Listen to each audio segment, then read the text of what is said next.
続けば、溶岩が沖合に出現した直径およそ乾杯。 Bonjour et bienvenue sur le podcast Kanpai format actualité, émission dans laquelle on vous sélectionne et on vous résume l'actualité japonaise passée. C'est notre podcast numéro 92 et c'est le 19e sur l'actualité japonaise. Et cette émission, justement, vous venez de l'entendre, je la partage avec Gaël. Bonjour Gaël. Salut Charlie. Est-ce que tu es prêt à débriefer de l'actu japonaise du mois de, on va dire, avril-mai? Alors oui, d'autant qu'on vient juste avant l'enregistrement de parler de la dernière épisode de Last of Us, donc on est bien chaud. On est bien chaud, bien que ce n'est pas de rapport avec le Japon, ça a su nous faire parler de vive voix et pendant longtemps. Alors comme d'habitude, le format de ce podcast-là, il se décompose en grandes thématiques que sont le tourisme, la société, l'économie, la politique, enfin la pop culture. Donc on a à peu près une vingtaine d'actualités comme d'habitude, et il me semble Gaël que c'est moi qui entame, donc je prends la main. Alors pour cette catégorie de tourisme, nous allons commencer par deux news des faits divers assez récents au Japon, et on va commencer avec une news qui sera à prendre avec des pincettes dans le sens où les sources qui nous donnent cette information sont un peu discutables, même si c'est vrai qu'il y a Tokyo Weekender qui est souvent très bien renseigné, en tout cas bien plus fiable. Sinon les sources viennent de MSN, CNews, Facebook ou encore, Facebook, je dis ça parce que c'est des sources peu fiables, mais ou encore Paris Match et People. Tout ça pour vous dire qu'une touriste ukrainienne qui voyageait à Tokyo a passé une très très bonne nuit dans son hôtel, un hôtel APA à Tokyo. Par contre, la seconde nuit, Gaëlle, elle a été obligée de regarder sous son lit puisqu'elle trouvait qu'il y avait une odeur étrange qui l'a alertée dans sa chambre d'hôtel. Et qu'est-ce qu'elle a bien pu y découvrir ? Une paire d'yeux. Et je pense qu'à sa place, je n'aurais pas fait le malin. Tu veux dire des yeux comme dans Minority Report ou des yeux accrochés à un humain ? Des yeux accrochés à un humain. Donc là, c'était plutôt des yeux comme dans Astérix et Cléopâtre quand ils sont à la pyramide. Voilà, c'est ça. On voit tout noir et puis on voit deux grands iris qui arrivent. Donc pour la citer, j'ai vu un homme caché sous mon lit, j'ai commencé à crier et je me suis levé d'un bond. J'ai vraiment cru que ma vie était finie. Alors, on peut bien la croire, évidemment. La jeune femme a exposé donc cette situation sur Instagram très rapidement. Alors, elle a fait une vidéo avec un titre un peu horrifique, etc. Donc, c'est ce qui fait dire aussi que ce fait divers, il est à la fois cocasse et puis peut-être un peu mis en scène, mais après tout, on n'en sait rien. Et on n'en sait tellement rien que l'hôtel ne disposait pas apparemment de caméra. Et en plus de ça, il n'y a pas eu de témoins sur on n'a vu personne en fuite à la sortie de l'hôtel. La police, elle, avait été bien entendu contactée par l'hôtel. Et pareil, sur place, ils ont retrouvé seulement une batterie et un câble USB sous le lit. Pas de traces, soit d'ADN, soit autre pour le moment. Donc c'est vrai qu'il y a beaucoup de flou autour de cette histoire. La cliente, elle a demandé un remboursement intégral de ses nuitées. Et donc ça équivaut à peu près à 550 €, ce qui a été fait. Elle a été dédommagée pour cela. Par contre, pour sa demande de dommages et intérêts d'une hauteur de 1500 €, ça a été refusé par l'hôtel à ce jour. Donc si on en sait plus tard, on vous tiendra peut-être au courant si on voit que c'était une vraie info ou pas. Ouais, ça sent un petit peu le spam, j'ai l'impression, un petit peu le remboursement. Mince, j'ai dépensé un peu trop que prévu et si ça pouvait m'être remboursé. Surtout que les APA, alors je raccroche un peu au tourisme, mais c'est vrai que c'est pas des hôtels de gamme très très élevés, c'est du 3 étoiles très très basique, standard. On appelle ça un peu des business hotels, c'est une chaîne, il y en a des centaines, je dirais, au Japon, un peu partout. Et c'est des hôtels en fait qui sont bien standards, propres, etc. Mais vraiment, elles sont toutes petites les chambres. Donc c'est vraiment je vais pas dire le bas de gamme, mais c'est l'entrée de gamme de l'hôtellerie japonaise, très très classique. Donc 550 €, ça me semble un peu élevé pour 2 nuits, à moins qu'il y avait... Oui, je crois qu'il y avait au minimum 3 nuits. Ah oui. Et peut-être plus. D'accord, ouais. Alors, autre fait divers, c'est celui-ci bien plus concret, c'est l'assassinat en tout cas la mort de Amanda Borges da Silva, une brésilienne fan de F1 et influenceuse sur les réseaux sociaux et qui était en voyage donc au Japon, et elle a beaucoup partagé avant le triste événement de son séjour au Japon avec Disney par exemple, ou elle sur les parcours de F1 puisqu'elle allait assister au Grand Prix de Suzuka, et cette femme a été retrouvée morte à la suite d'un incendie qui s'est déclaré le 1er mai dans son Airbnb qu'elle louait proche de Narita à Tokyo. Donc la veille, elle publiait sur les réseaux sociaux: Le Japon est un pays sûr et j'aimerais beaucoup y vivre. un Sri Lankais a depuis été arrêté, un Sri Lankais de 31 ans. Il a été arrêté 3 jours plus tard suite à une enquête, puisque des bijoux, un sac, un téléphone par exemple, ou d'autres appareils auraient disparu, donc sans doute victime d'un cambriolage. Il est également cet homme interrogé sur la question de savoir si cette femme avait reçu de la drogue de sa part avant l'incident et pourquoi lui, il a fui l'appartement sans tenter d'extinguer l'incendie. Alors si ce fait divers est évidemment dramatique, il a aussi généré, et c'est aussi pour ça qu'on le note, une vague de réactions très nationalistes sur les réseaux japonais, mais ça, après on va dire que c'est assez monnaie courante lorsqu'il y a des crimes commis par des étrangers au Japon. Et enfin, on pourrait dire que, donc pareil, si on en sait plus tard, on vous tiendra au courant sans doute, mais en fait la police n'indique pas les faits qui incriminent cet homme-là, donc on n'est même pas sûr, en tout cas c'est pas publié plus que ça à ce jour, de pourquoi on a mis la main sur cet homme-là et pas sur un autre. Ce qu'on peut dire peut-être, c'est que le Airbnb au Japon, c'est un concept qui a pas mal été brassé juste avant le Covid. Il y a un lobby hôtelier très fort au Japon qui a bousculé un petit peu tout le service, le système Airbnb. Ça a permis de faire beaucoup le tri. Avant, il y avait des dizaines de milliers de références, je dirais, au Japon. C'était très fréquent avant le Covid d'aller en Airbnb. Aujourd'hui, beaucoup moins. Pourquoi ? Parce que il faut avoir une licence auprès de la municipalité. Il faut le faire seulement 180 nuitées, je crois, par an maximum. Il faut que ça... il y a pas mal comme ça de règles à respecter pour pouvoir louer en Airbnb au Japon. Ce qui fait qu'il y a beaucoup moins de choix. Ça reste un hébergement parfois intéressant, mais pas toujours. Par exemple, quand vous êtes voyageur et que vous voulez vous faire livrer en takubin vos valises d'un hôtel à un Airbnb, c'est un peu galère parce que vous n'avez pas les clés. Vous n'avez pas forcément les clés, pas les clés de la boîte aux lettres ou pas les clés du local, ou il faut être présent, il n'y a pas de réception, etc. Et puis peut-être, on peut imaginer, en tout cas on le sait nous, par exemple, par rapport à ici Japon Village, transformer une maison d'habitation en hôtel, ça nécessite énormément de règles administratives, de mise en place de services, de systèmes, tout ce qui est alarme incendie typiquement, et là probablement que ça répondait à des normes, on va dire, d'habitation, mais pas d'hébergement de clientèle. Donc peut-être que cette mort aurait pu être évitée si cette influenceuse avait logé dans un hôtel. Bon, après l'histoire ne le dit pas.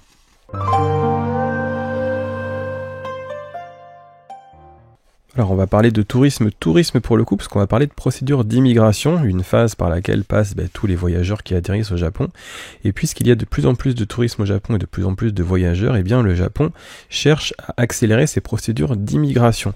Donc c'est pas pour tout de suite, c'est à partir de 2028, mais il va lancer une sorte de présélection de voyageurs exemptés de visa en 2028. Donc le but du gouvernement, c'est de stimuler le tourisme qui est en plein essor. Ça, c'est le ministère de la Justice qui le dit, mais pas besoin d'aller très loin. Rien que nous, dans nos podcasts, tous les mois, Podcast Actu, on vous donne les chiffres du tourisme. Et pour le coup, en 2024, c'était quasiment 37 millions de voyageurs étrangers qui visitaient le Japon, et ce qui implique une hausse de 47% depuis 2023. Alors évidemment, on était post-Covid, donc c'est quand même facile d'augmenter d'autant, mais c'est vrai que ça reste des records, et là on le voit, vous le dites dans votre podcast des voyagers au Japon en avril, en mai, en juin, etc. Et même nous dans le podcast Actu, quasiment chaque mois en ce moment c'est un record.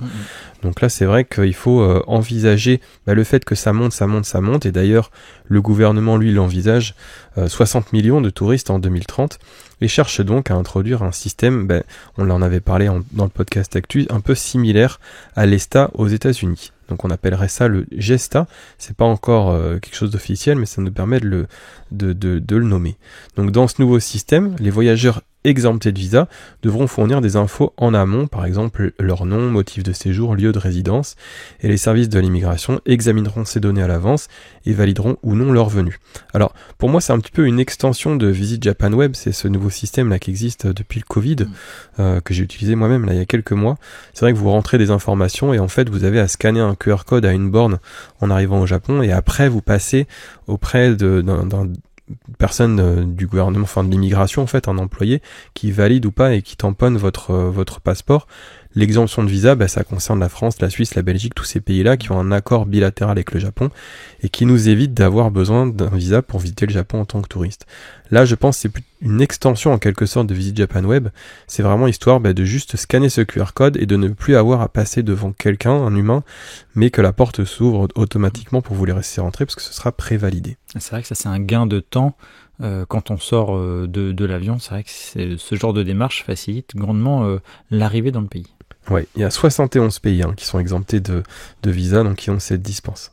Donc le ministère japonais indique « L'agence japonaise des services d'immigration sera en mesure d'examiner les données des voyageurs à l'avance. Et s'ils ont des antécédents criminels ou des casiers de séjours illégaux au Japon, l'agence peut ne pas leur permettre de monter à bord d'avions à destination du Japon. » Donc là, on voit qu'ils n'arriveraient même pas au Japon, ces voyageurs. Des mesures supplémentaires avec l'utilisation de technologies numériques sont envisagées dans le futur, mais pour l'instant, on n'a pas beaucoup de précision. Donc ça concerne, comme on le disait, un certain nombre de pays, dont les pays qu'on citait, France, Suisse, etc., États-Unis et Corée du Sud. Et en parlant des Coréens, eh bien pour célébrer le 60e anniversaire des liens diplomatiques entre le Japon et la Corée du Sud, le gouvernement annonce qu'il va créer des fils rapides, donc on appelle fast track, qui seraient dédiés aux voyageurs sud-coréens dans 2 aéroports japonais, et ce, dès le mois de juin. Alors ces 2 aéroports, c'est Tokyo Haneda et l'aéroport de Fukuoka. Et en Corée du Sud, le même dispositif serait mis en place pour les Japonais, à l'aéroport, donc je ne sais pas si je prononce bien, mais à l'aéroport de Gimpo, à Séoul, et de Gimae à Busan. Donc le but, c'est de promouvoir les échanges mutuels, parce que les Coréens du Sud représentent une grande partie des touristes au Japon. En 2024, c'était 8 millions de Coréens du Sud qui ont voyagé au Japon sur 37 millions, comme on le disait. Donc c'est entre 20 et 25% environ. Et c'est la première fois qu'une file dédiée à une nationalité spécifique est mise en place au Japon. Et ça, c'est l'agence de service d'immigration qui le dit et qui la valise. Autre news sur le tourisme, le village au toit de chaume dans le style Gasho-zukuri, classé au patrimoine mondial de l'UNESCO, donc là on parle de Shirakawa-go, eh bien cette visite de cet héritage traditionnel de la culture nippone est très bien rodée dans le sens où on a un très bon site internet multilingue, il y a des aires de stationnement, des réservations de bus possibles, etc. Et souvent d'ailleurs il fait partie de nos courtes excursions du côté des Alpes japonaises. Eh bien il faut savoir que face à l'afflux de touristes, le village et ses alentours sont souvent au final engorgés pendant les hautes périodes de fréquentation, et il y a pas mal de stationnements illégaux, des déchets aussi qui ne sont pas mis dans les poubelles, ou en tout cas qui ne sont pas conservés par les touristes, et donc ça va de pair malheureusement avec les flux de personnes qui sont saturés. Pour rappeler le contexte, le village il abrite 1500 habitants et il reçoit pas moins de 2 millions de touristes par an. Donc le village de base n'est pas fait pour ça. À partir d'octobre 2025, pour faire face à ces désagréments en termes de stationnement, les voitures de taille standard, on va dire les citadines, vont passer d'un tarif de 1000 à 2000 yens. Puis pour les bus et les grands véhicules, on passera de 3000 à 10 000 yens, donc là il y a une bonne augmentation.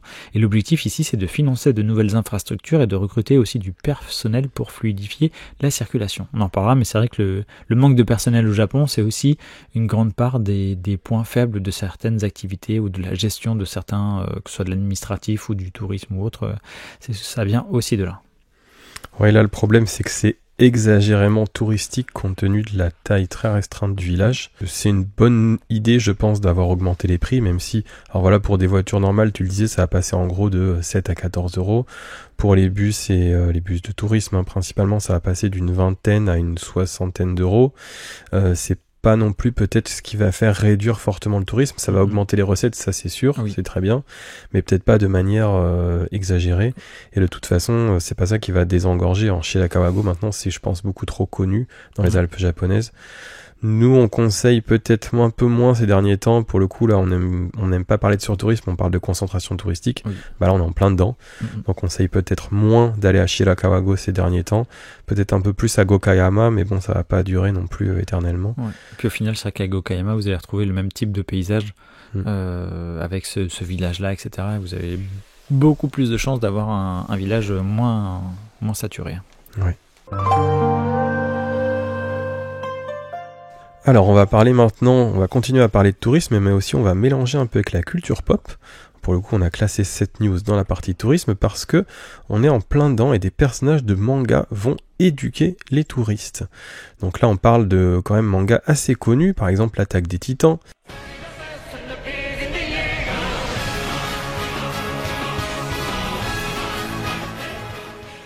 Fire Force, Fairy Tail, Ghost in the Shell, Sailor Moon ou encore Akira. Eh bien, depuis le 24 avril de cette année, des expositions particulières ont été placées dans certaines gares Shinkansen du Japon. Alors c'est pensé pour remédier de manière ludique, on va dire, ou en tout cas attractive, aux impairs des touristes en matière de savoir-vivre. Et comment ça se présente ? Sous forme de panneaux explicatifs où les personnages iconiques de ces mangas donnent le ton.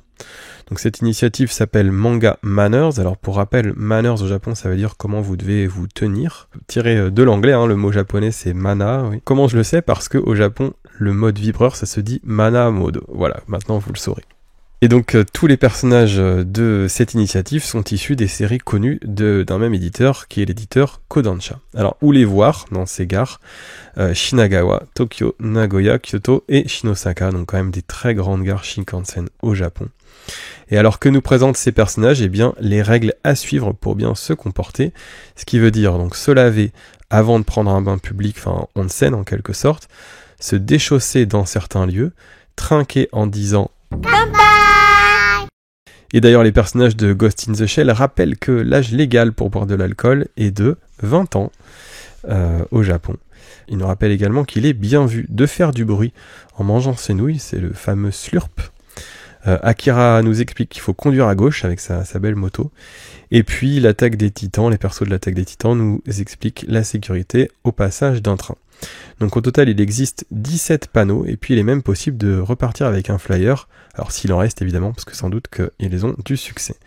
Et cette exposition va durer jusqu'à la fin du mois de juin 2025, donc si vous partez au Japon ces prochaines semaines, eh bien n'hésitez pas à prendre une petite photo et à nous l'envoyer. Prochaine info, une enquête menée par le gouvernement japonais cible les principaux inconvénients du voyage des touristes étrangers. En fait, il a voulu se renseigner sur est-ce qu'il y a des points noirs à améliorer quand on voyage au Japon et si oui, lesquels. Alors l'enquête, elle est portée par l'agence japonaise du tourisme qui a récolté les avis des personnes dans 5 aéroports du pays. Alors sur le podium, on va pas parler de la première place, on va commencer par la seconde, avec 15% des répondants qui parlaient d'un problème de communication puisque peu d'établissements parlent anglais. Alors ça, je trouve toujours ça drôle, puisque c'est vrai que quand on va à l'étranger, on a l'impression que les gens doivent parler notre langue, mais apparemment, normalement non.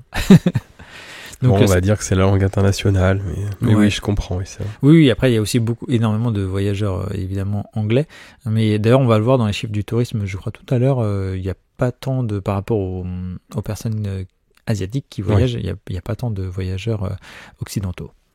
En troisième place, on trouve avec 13% des répondants la surfréquentation des lieux de tourisme. Donc c'est un peu ce dont on parlait tout à l'heure. C'est la mauvaise répartition des touristes sur le territoire, mais ça on le dit quand même très souvent maintenant sur Kanpai. Donc ça c'est le troisième souci. Mais le premier à pointer son bout de nez, Gaël, c'est pour 22% de trop peu de poubelles publiques.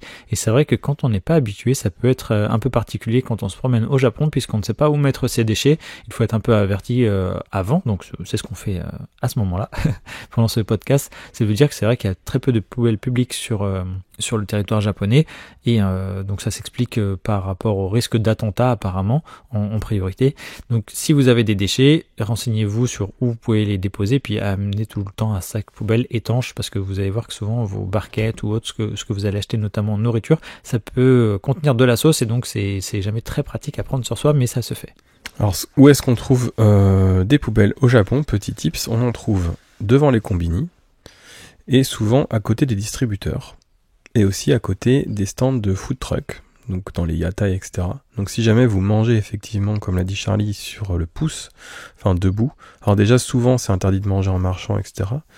Mais du coup c'est vrai que si on reste dans le périmètre, eh bien on peut quand même jeter assez vite ces affaires. Après tout ce qui est canettes, etc. C'est vrai que les sachets de Pocky ou de gâteaux ou ce que vous achetez, vous les mettez dans votre poche, dans votre sac, comme vous disait Charlie, un sac protecteur dans votre sac à dos, voilà, et vous attendez la prochaine poubelle pour les jeter, mais surtout vous les jetez pas par terre. Et pour les personnes qui fument, il y a des smoking areas, comme on explique régulièrement, on ne peut pas fumer dans la rue au Japon, et si jamais on ne jette pas sa cigarette à cet endroit-là, eh bien on prend une cigarette de poche, mais on ne jette rien dans la rue. Pensez à la planète, s'il vous plaît. Et même d'ailleurs dans les hôtels, souvent les poubelles sont toutes petites, donc ce qui fait que si vous avez de gros déchets, même des barquettes de nourriture, etc., des fois ça passe pas, donc bien avoir vos propres sachets. Et puis sinon dans l'hôtel vous pouvez demander aussi où est-ce que vous pouvez jeter vos déchets. Il faut savoir que jeter ses déchets au Japon, c'est un peu galère, le tri est un peu galère quand même. Donc c'est vrai que personne n'a trop envie de jeter des choses, et c'est pour ça que oui, les poubelles sont pas très grandes en général. Alors te souviens-tu Charlie, nous étions jeunes, nous étions beaux, c'était le mois dernier, nous parlions de cet homme qui avait été secouru 2 fois de suite au mont Fuji, je ne m'en remets toujours pas. J'ai mis son visage en fond d'écran sur mon portable. C'est magnifique, il le mérite, c'est un symbole cet homme, quelqu'un, alors je rappelle très succinctement, il a été élitreillé du mont Fuji parce qu'il pouvait plus respirer, j'essaye de le dire sans rire, je vais peut-être y arriver Charlie. Et puis, il est retourné au mont Fuji, cet homme, 3 jours plus tard, car il avait oublié son portable, et sans doute qu'il voulait le dire sur Instagram. Bref. Eh bien, on voulait rebondir un petit peu sur cette news, car il y a eu de nouveaux touristes étrangers qui ont arpenté les montagnes japonaises sans prendre en considération les fameuses consignes de sécurité évidentes. Alors, le 13 mai, au Japon, un appel a été passé au 110. Un couple de trentenaires britanniques est parti randonner sur le mont Yotei. Donc c'est un volcan qui se trouve sur l'île septentrionale d'Hokkaido. Un volcan qui est à une altitude environ de 2000 mètres. Alors, ces 2 Britanniques ont appelé au secours car ils avaient froid. Sans doute qu'ils n'étaient pas habillés correctement, on va le voir plus tard. Et puis l'emplacement géographique où ils se trouvaient les empêchait de rejoindre un refuge. Donc ils n'ont pas eu le choix, selon eux. Ils ont dû appeler le 110 et un hélicoptère les a secourus. Il est arrivé tout de même à 1750 mètres d'altitude, donc c'est pas rien. Alors ce qui est amusant, entre guillemets anecdotique, c'est que les secouristes ont été surpris de constater la tenue de nos 2 randonneurs britanniques. Je te le donne en mille, Charlie, un short et un t-shirt à manches longues pour l'un, et un pantalon et une chemise à manches courtes pour l'autre. Donc c'est un petit peu inversé. Donc il n'y avait plus que les tongs. Voilà, mais à 2, ils auraient pu avoir une vraie tenue. J'avais vu ça dans un article qui disait à 2, ils auraient pu avoir une tenue minimale pour faire la rando. C'est ça. Donc c'est le 3e sauvetage évitable en un mois, et sur ces 3 sauvetages, eh bien 100% d'étrangers, ce qui n'arrange pas les affaires. Et ce qui est intéressant entre guillemets, c'est que on voit que certains préfets ou gouverneurs de région commencent à envisager de faire payer les factures directement aux personnes qui demandent de l'assistance quand ça ne leur semble pas justifié. Je pense notamment de mémoire, là je suis sans filet, mais je crois au gouverneur de la préfecture de Yamanashi, côté du mont Fuji, qui est un petit peu saoulé. On a l'impression que ces secouristes en fait doivent aller aider des personnes qui ne sont pas du tout préparées. Donc on le rappelle, alors on n'a pas fait d'article sur le mont Yotei encore, en attendant de vous parler de Ghost of Yotei sur PlayStation 5 à la fin de l'année. Mais si vous voulez faire une ascension d'un mont relativement élevé au Japon, n'y allez pas comme si vous alliez au mont Takao, c'est pas forcément la balade. Et vous pouvez vous reporter à notre article, ou nos podcasts d'ailleurs, sur l'ascension du mont Fuji.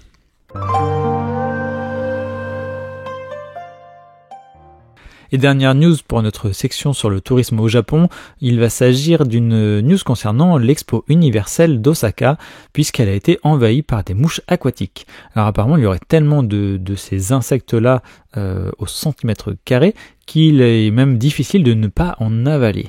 Alors elles sont surtout concentrées, si ça peut vous rassurer, sur l'anneau de bois, donc ce qu'on appelle le ring, et une étudiante a même déclaré auprès de Kyodo News: Cela m'a choqué quand ils ont atterri sur le pain que je mangeais. Il y en a tellement autour, et c'est dégoûtant. On veut bien la croire, puisque manger des mouches, ce n'est pas pour ça qu'on va à l'exposition universelle d'Osaka.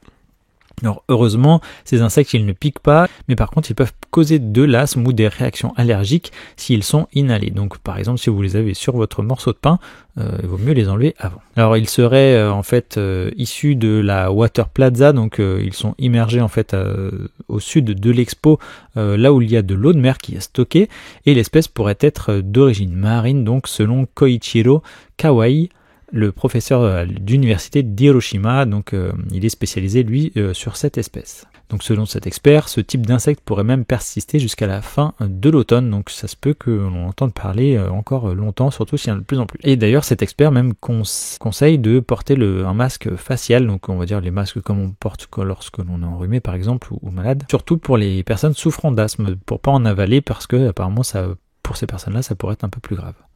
Alors de son côté, l'organisation de l'exposition a pris des mesures, comme par exemple la pulvérisation d'insecticides dans des endroits concernés et des traitements ont été placés dans les eaux, là où la pluie s'accumule par exemple pour qu'il y ait sans doute moins de larves, je suppose. Également, pour rester sur la thématique de l'exposition universelle d'Osaka, eh bien le 23 mai dernier, on a eu un nouveau record de fréquentation par jour. C'est vrai que le mois dernier dans le podcast Actu, on relativisé sur le succès de cette exposition, puisqu'il n'y avait pas tant de visiteurs que ça. Et là, 139 000 visiteurs sont arrivés donc le 23 mai dernier, ce qui fait qu'au total, depuis le début de l'exposition, il y a eu 4 millions de visiteurs, et ce chiffre journalier que je viens de citer, eh bien, ça se rapproche des 150 000 qui sont nécessaires si on veut atteindre les objectifs de 28,2 millions de visiteurs au total. Donc on se rapproche petit à petit. Il y a des choses qui peuvent expliquer cela. Par exemple, il y a eu la création d'une file spéciale anticipée qui aurait pu contribuer à cette amélioration de fréquentation et aussi des réductions tarifaires supplémentaires. Donc peut-être que ça a aidé à motiver et les Japonais et les touristes étrangers à visiter un peu plus cette exposition. Et ce, malgré les insectes dont on parlait tout à l'heure. En fait, il y a eu quand même plus de monde que d'habitude.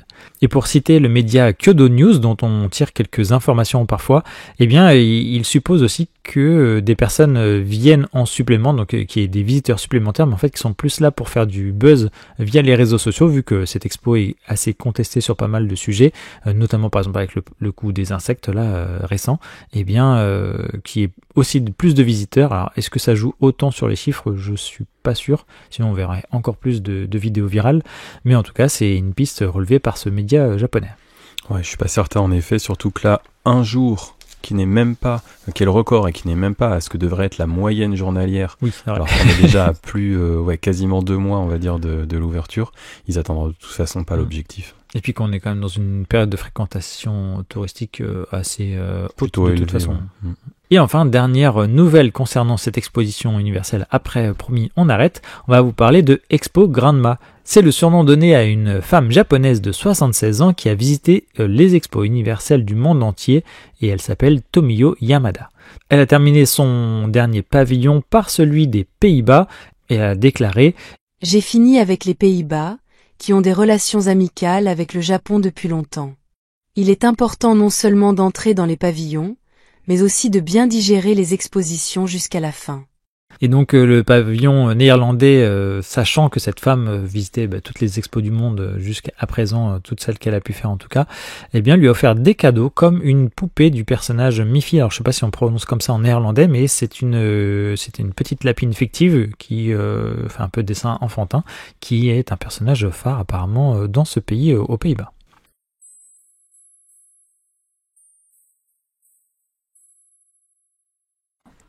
Première actu de notre rubrique Société, on va parler de Host Club et d'une loi anti-Host Club. Alors qu'est-ce que c'est que les Host Club, Charlie? Je dirais que ce sont des endroits où, alors ça dépend du type de club, je suis parti sur une définition, où des jeunes femmes par exemple peuvent aller dans des clubs d'host où ce sont des hommes, donc pour se faire accompagner toute la soirée. Donc je suppose qu'il y a de l'alcool, de la danse. La danse, pas forcément, mais souvent des jeux d'alcool et souvent des bouteilles d'alcool très très chères. Et donc c'est un petit peu pour ça que va essayer d'intervenir le gouvernement, parce que il souhaite faire face à l'augmentation d'affaires de prostitution de jeunes femmes entre guillemets victimes des hosts. Et c'est pourquoi il y a une nouvelle loi qui est en train d'être promulguée. Alors cette loi, elle interdit aux hosts de pousser les clientes à consommer à crédit dans les clubs. Le but, c'est de limiter les abus, car beaucoup de clientes sont prêtes à tout pour rembourser leurs dettes, et du coup, malheureusement, se prostituer, tourner dans des films à caractère pornographique.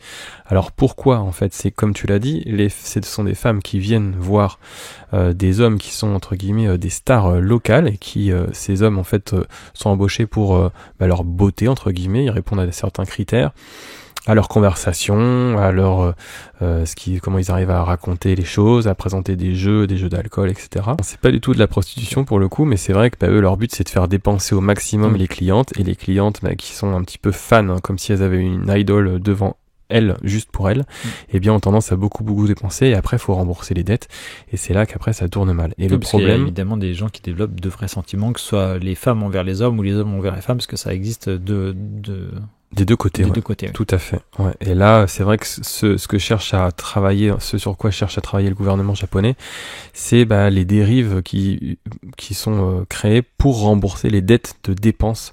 Donc, ce qu'ils souhaitent, c'est que les clientes puissent payer seulement ce qu'elles ont effectivement en cash et non pas que la maison puisse leur faire crédit. Donc, selon la NHK, donc la fameuse chaîne japonaise, la police a traité 2776 affaires de prostitution liées au Host Club l'année dernière, donc en 2024, c'est-à-dire 40% des affaires de prostitution dans le pays, quasiment 1 sur 2 émanerait en tout cas de ce milieu. En cas d'infraction à cette nouvelle loi, l'Host écope de 6 mois de prison quand même, et pour les gérants du club, l'amende peut aller jusqu'à 300 millions de yens, c'est-à-dire quasiment 2 millions d'euros. Alors en mars dernier, une cliente de 35 ans a été arrêtée après avoir volé 20 millions de yens, donc c'est-à-dire 120 000 euros environ, pour rembourser ses dettes auprès de son host favori qui s'appelait Top Dandy. Et en janvier 2023, la police avait arrêté de l'autre côté un host qui lui forçait une femme à travailler dans les clubs pour rembourser les 10 millions de yens qu'elle lui devait, c'est-à-dire à peu près 60 000 euros. Donc malgré ces scandales, ces clubs-là restent au nombre de 925 au Japon. Donc ça c'est seulement pour ceux qui sont référencés parce qu'il en existe aussi pas mal qui sont illégaux. Alors, un tiers de ces quasiment 1000 clubs se situe dans le quartier de Kabukicho, à Tokyo, qui est un quartier dans lequel vous pouvez déambuler, il n'y a pas de problème, c'est pas un quartier chaud. Vous pouvez vous faire rabattre, en tout cas, il y a des tentatives de rabattage. Faites attention, parce que beaucoup de rabatteurs parlent français aussi, ça c'est quelque chose qui est assez peu courant au Japon. Mais tout l'objectif pour vous, c'est de ne pas rentrer dans ces clubs parce que il y a des droits de table. Par exemple, pour s'installer, il faut déjà débourser en moyenne 20 000 yens, donc c'est-à-dire plus de 100 euros, 120 euros au cours actuel. Et puis après, chaque consommation est extrêmement chère, c'est-à-dire une bouteille, c'est un petit peu comme en boîte de nuit en France, mais beaucoup plus encore. Ça coûte vraiment très très cher, donc rapidement on arrive à des factures qui sont absolument folles. Et d'ailleurs, en moyenne, une cliente de Host Club dépense 100 000 yens dans une soirée, c'est-à-dire un peu plus de 650 euros peut-être. Alors l'host, lui, qui tient compagnie, qui complimente, qui écoute et qui pousse à consommer, évidemment, pourquoi ? Parce qu'il est payé uniquement sur les commissions, sur les consommations. Donc, généralement, c'est du 50-50. Alors évidemment, il capitalise sur l'amour, parce que souvent, les hosts font croire à la cliente qu'elle est spéciale, tokubetsu, et qu'ils sont amoureux, mais évidemment, lui, le host, il a des dizaines peut-être de clientes qui pensent qu'elles sont les seules avec lui. Alors Takeoka Toru, qui est sociologue de l'université Ritsumei Eikan, regrette, je cite, « l'absence d'évolution pour sortir les clientes de leur solitude, souvent causée par un réel isolement et un manque de communication. » Et il ajoute, « Résoudre ce problème nécessite plus qu'une réforme législative. Nous devons construire une société plus saine et plus équilibrée. » Alors c'est sans doute un optimiste, ce monsieur Toru. Qu'on lui donne une médaille. Mais à ma connaissance, le vrai problème là qu'ils veulent traiter, c'est la prostitution et puis le fait qu'une femme vende son corps d'une manière ou d'une autre pour rembourser, alors je schématise, mais les hommes qui vont rembourser les dettes qu'ils ont auprès de hostesses, ils font pas par le biais de la prostitution. Là c'est les yakuza qui viennent les voir tout de suite, et eux généralement ils souscrivent des crédits auprès de sociétés de crédit, ou alors ils empruntent peut-être à leur famille, etc. Et après là c'est plus le côté yakuza à ma connaissance qui intervient, et il y a même aussi parfois des suicides quand ils n'arrivent pas à rembourser leurs dettes. Ouais. Donc en tout cas c'est déjà bien qu'ils commencent à travailler là-dessus, je dirais, même s'il n'y aura jamais de solution parfaite. Ça n'arriverait pas à Westeros, puisque un Lannister rembourse toujours ses dettes.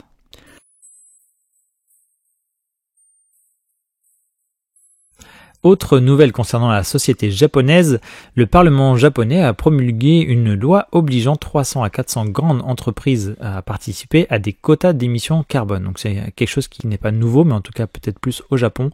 Cela rentrera en application à partir d'avril 2026 et le but c'est de faire évidemment progresser le Japon dans sa transition écologique, ou en tout cas sa transformation verte on pourrait dire, et accompagner d'autant plus la décarbonation du pays. Cela cible principalement les entreprises produisant 100 000 tonnes de carbone ou plus par an, et donc ça touche évidemment à des grands groupes du monde de l'automobile ou encore de l'acier, dont on parle souvent quand même dans le pôle économie de ce podcast.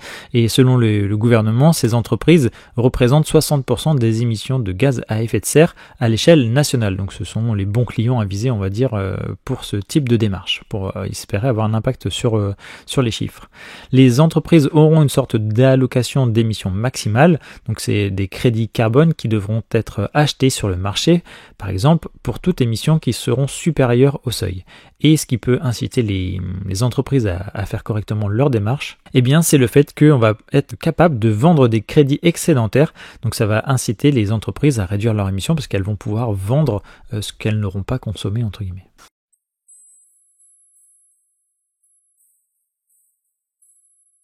Alors on va parler escalator maintenant parce qu'il y a une ville japonaise qui paye des gens pour rester debout dans les escalators. Alors ça c'est un petit peu inattendu, c'est un petit peu la news anecdotique du mois. On vous parle souvent du manque de main d'œuvre au Japon et bien voici une des solutions pour combler ce manque de main d'œuvre. Voilà, pour qu'il n'y ait plus de chômage, payer les gens pour qu'ils soient debout dans les escalators. Et oui, plusieurs villes considèrent au Japon que marcher dans les escalators c'est dangereux. Au-delà du fait que c'est pas aussi, il y a beaucoup de personnes qui considèrent que c'est pas poli, eh bien en fait il y a une loi qui est passée cet hiver et qui dit qu'on n'a plus le droit de marcher dans les escalators. Alors ça s'est pas encore très diffusé, je t'avoue que moi avant que des copains japonais me le disent, je ne le savais pas. Pourquoi ? Parce qu'on considère toujours que dans les escalators, eh bien on se met tous debout d'un côté et alors souvent c'est à droite au Japon, sauf à Osaka où c'est à gauche, et du côté gauche pour le coup le plus souvent on marche, on peut avancer un peu plus vite. Mais c'est maintenant interdit au Japon, la loi l'interdit. Et pour éviter que les gens ne le fassent, eh bien à Nagoya, on a mis en place un système un peu particulier, c'est-à-dire qu'en fait, on paye du personnel pour rester debout à l'arrêt dans l'escalator et tout simplement empêcher les gens de marcher. Voilà. Donc ça se passe, comme je l'ai dit, à Nagoya, entre Tokyo et Kyoto, et cette brigade se nomme le Nagoya Stand and Stop Corps. Donc on dirait vraiment un truc un peu à la Robocop. Donc il y a vraiment une brigade au final. C'est vraiment une équipe de choc. Donc c'est les membres de cette équipe se mettent du côté droit, là où les gens normalement marchent doucement, et ils ont dans le dos, ça c'est assez rigolo, ils ont dans le dos une fausse main très grande avec un doigt tendu. Alors tu vas pas au basket aux États-Unis avec, mais ça ressemble un petit peu.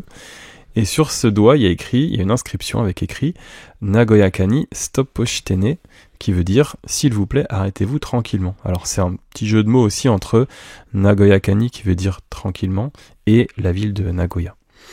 Alors dans leur journée, en fait, ils sont payés pour 6 heures de travail comme ça par shift. Donc ils montent, puis ils descendent, puis ils montent. Alors, parce que là, c'est un job où du coup, ils n'ont pas le droit de marcher. Peut-être ils marchent pour descendre les escaliers, ou alors c'est vrai que s'ils prennent les escalators en redescendant, du coup leur Apple Watch va pas être contente. Ouais. Alors c'est payé, hein, évidemment, c'est un travail à temps partiel, un baito j'imagine. Donc le chef d'équipe, lui, il est payé 16 000 yens la journée, c'est à peu près une centaine d'euros, et les autres membres sont payés 6 500 yens par jour, donc à peu près 40 euros, et ils sont déployés comme ça 4 à 5 fois par mois. Donc en 2024, ce dispositif a été mis en place dans 19 gares de Nagoya. Je t'avoue que je les ai pas vus, j'en avais pas entendu parler avant, mais c'est assez rigolo, c'est assez amusant, et puis peut-être que ça va permettre aux gens de mieux prendre en compte cette nouvelle règle.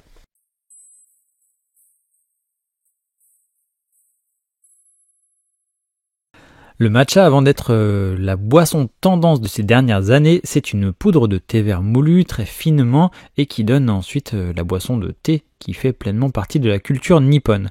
Alors depuis bien un bon millénaire depuis notre ère.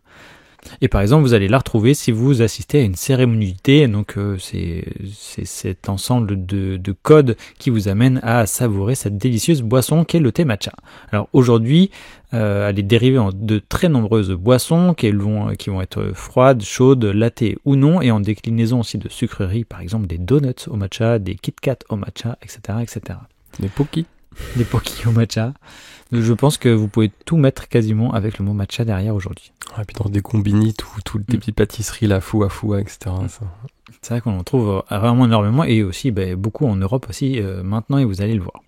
Alors évidemment, cet engouement fait que le matcha est victime de son succès, comme on dit, et sur les réseaux sociaux notamment, et accompagné d'un marketing très bien rodé, qui en profite de par son aspect vert très marqué, et de ses bienfaits supposés comme étant riche en antioxydants et en nutriments par exemple. Donc on se doute qu'avec un tel engouement, les productions locales de vrais thé matcha ne peuvent pas suivre la demande. Et pour exemple, depuis 2010, la demande en thé matcha a été multipliée par 3. Alors il faut savoir qu'à l'origine, ce sont plutôt des productions locales assez petites au Japon, et donc cette demande qui se multiplie fait que ces productions-là, ces fermes ne peuvent plus suivre. En France, on est à 2,8% du marché japonais en 2024. Donc c'est assez peu, mais c'est quand même beaucoup pour un petit pays comme la France. Oui, parce que tu vois 1% de touristes et 3% du matcha. Oui. C'est 3 fois plus. On est en train de tout leur piquer. Alors, qui dit production de ce type-là, dit une production qui est fragile, lente, méticuleuse à mettre en place. Par exemple, pour un théier, c'est 4 ans de pousse, et la récolte se fait souvent à la main. Le broyage des feuilles doit être fait de façon lente. Il y a le climat aussi qui joue beaucoup, et donc il peut y avoir de mauvaises récoltes par année avec les changements climatiques auxquels on ne s'est pas encore adapté. Donc, et en plus de ça, on peut encore rajouter une chose, c'est le classico japonais, comme on l'a évoqué tout à l'heure, c'est le manque de main d'œuvre au Japon qui fait qu'il y a pas mal de cultures aussi à l'abandon, ce qui fait qu'il y a des fermes qui sont même plus exploitées. Alors qui dit mondialisation et capitalisme dit aussi développement donc de culture à l'étranger, et là on parle de culture notamment en Chine et en Corée par exemple, les voisines du Japon, et ça on peut se demander s'ils vont réussir à rivaliser en termes de qualité avec le Japon. En tout cas ils peuvent prendre de grosses parts de marché si le Japon lui n'arrive pas à s'adapter, et sachant qu'on parle d'une plante, donc là même d'arbres l'étayer, c'est vrai que si on n'a pas la surface agricole dispo et la main d'œuvre, c'est sûr qu'ils ne vont pas pouvoir s'adapter à la demande. Ouais, mais ce serait pas étonnant qu'on ait une sorte de, je vais pas dire sous-matcha, mais un matcha d'entrée de gamme, en tout cas moins cher, moins qualitatif, et qui viendrait pas du Japon, un petit peu comme le riz japonais où on s'est très habitué, mais depuis surtout pour très, tout ce très qui est longtemps. produit très transformé, etc. Ouais. C'est peut-être ça qui va prendre le lead sur le commerce. Si on n'a plus, on peut toujours manger les insectes à l'Expo Universelle. C'est ça, broyer finement.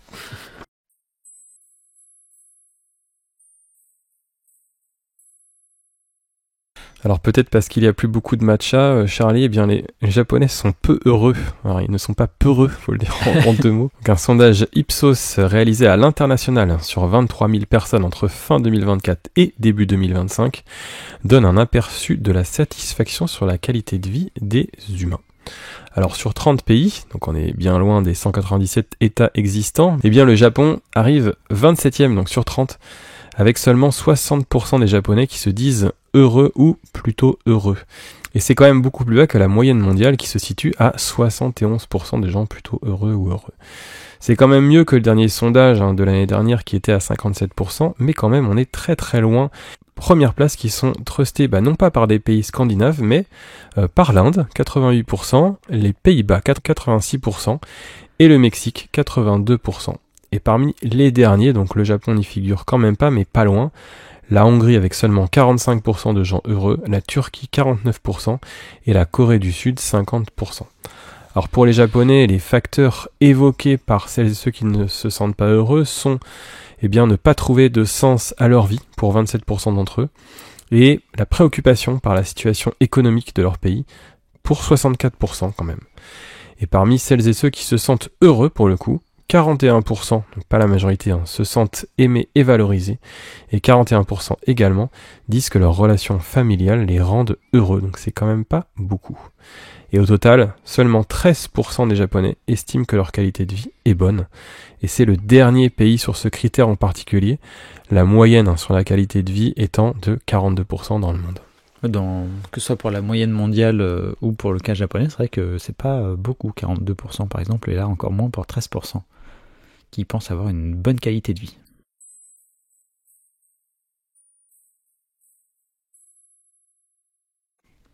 Alors un petit peu en lien, on a regroupé une deuxième news sur ce sujet qui concerne la santé mentale des enfants. Pour le coup, c'est un rapport UNICEF qui a été publié le 14 mai et il porte cette fois-ci sur 43 pays développés et émergents, et parmi lesquels le Japon se classe 32e, donc pareil, on est un petit peu en fond de classement concernant les problèmes de santé mentale. Alors c'est mieux qu'en 2020 où le Japon était 37e, mais ce n'est pas non plus très réjouissant pour ce qui reste la 3e puissance économique du monde. Alors le Japon est le 4e pays avec le taux de suicide le plus élevé parmi les enfants et adolescents. On est en nette hausse par rapport à 2020 où le Japon était 12e, donc là le Covid on voit a fait des ravages, enfin le Covid entre autres. Et puis par contre c'est quand même le premier en termes de santé physique. Donc d'après Abe Aya qui est professeur à l'université métropolitaine de Tokyo, la société japonaise a encore du mal à reconnaître que les enfants puissent avoir des troubles mentaux.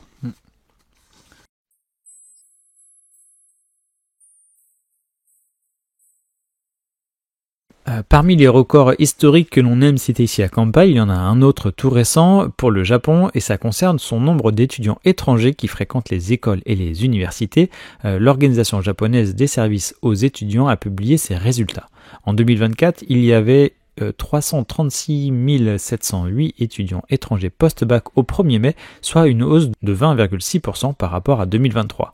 Et si on le met en rapport avec l'année 1983, là où on a commencé à faire ces recensements, eh bien c'est plus de 2 fois plus qu'en 1983. Alors, quelles sont les raisons à cette forte augmentation ? Dans un premier temps, c'est vrai que partir faire ses études à l'étranger, dans un pays où la monnaie est assez accessible, en tout cas là ici le yen est bas, donc ça favorise évidemment cette envie d'aller à l'étranger. Et il y a aussi des entreprises japonaises qui deviennent de plus en plus ouvertes à recruter des étrangers spécialisés évidemment. Et ça c'est un effort que le Japon fait. On sait qu'il manque de main d'œuvre et aussi parce que peut-être qu'on peut espérer que la culture change aussi, vu que la société change petit à petit pour accueillir des étrangers. Alors au classement, il n'y a que des pays asiatiques dans le top 3, donc on a la Chine qui représente un tiers de ses étudiants et étudiantes, puis le Népal avec 19% et enfin le Vietnam avec 12%. Pour les pays anglophones, on retrouve les USA, alors c'est le premier des pays anglophones et il n'arrive quand même qu'avec 1,2%, ça c'est assez étonnant, et le Royaume-Uni avec 0,3%, le Canada à 0,2% et enfin l'Australie en 4e position des pays anglophones avec 0,1%.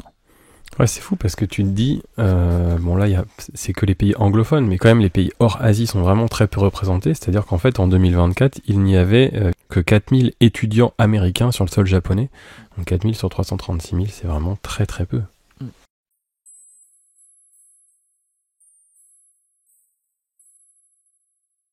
Et justement, pour parler de ces étrangers qui restent au Japon, il y en a qui abusent, et le Japon les a bien ciblés, notamment sur les permis de conduire. Alors c'est un phénomène qui fait de plus en plus parler de lui. En fait, on va parler de conversion des permis nationaux, donc hors Japon, en permis japonais. Ce processus s'appelle Gaikoku Menkyo Kirikai. Eh bien, cette conversion est jugée laxiste car elle est faisable rapidement, pas cher et sans adresse de résidence nécessaire, c'est-à-dire qu'en fait, l'adresse de ton hôtel suffit. Donc ce système ne profite pas qu'aux résidents étrangers vivant au Japon et aux touristes, il y en a qui en abusent. Et qui en abusent ? Eh bien, surtout les touristes chinois. En effet, c'est plus facile pour eux de convertir un permis japonais en permis international que leur propre permis chinois.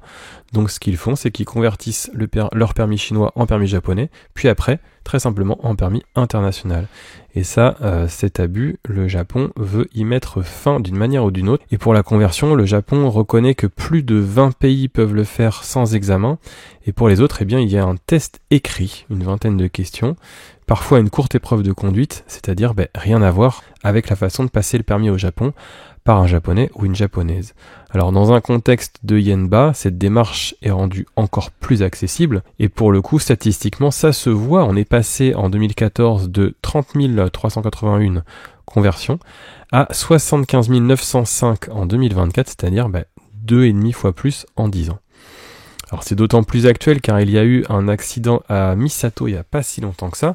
C'est une voiture qui est entrée en collision avec une file d'élèves de primaire qui marchaient sur la route. 4 garçons ont été blessés, le conducteur s'est enfui et peu après, une personne d'origine chinoise a été arrêtée pour suspicion de violation sur la loi de la circulation routière. Et je te le donne en mille, Charlie.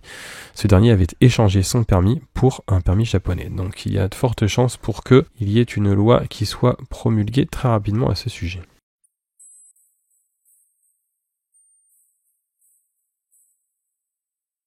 On le sait, les applis de rencontres sont assez populaires au Japon et selon l'enquête de l'agence pour les enfants et les familles, 25,1% des couples japonais se seraient rencontrés en ligne via ces applications. Et depuis que l'on se rend compte de ce succès, les autorités encouragent les mariages après une baisse de population dont on parle souvent avec toi Gaël et de naissance. Donc d'ailleurs dans quasiment chaque podcast actu on a des chiffres là-dessus. Mais on se rend compte aussi qu'il y a de plus en plus d'hommes mariés qui sont présents sur ces applications de rencontres pour tromper leur compagne, leur femme.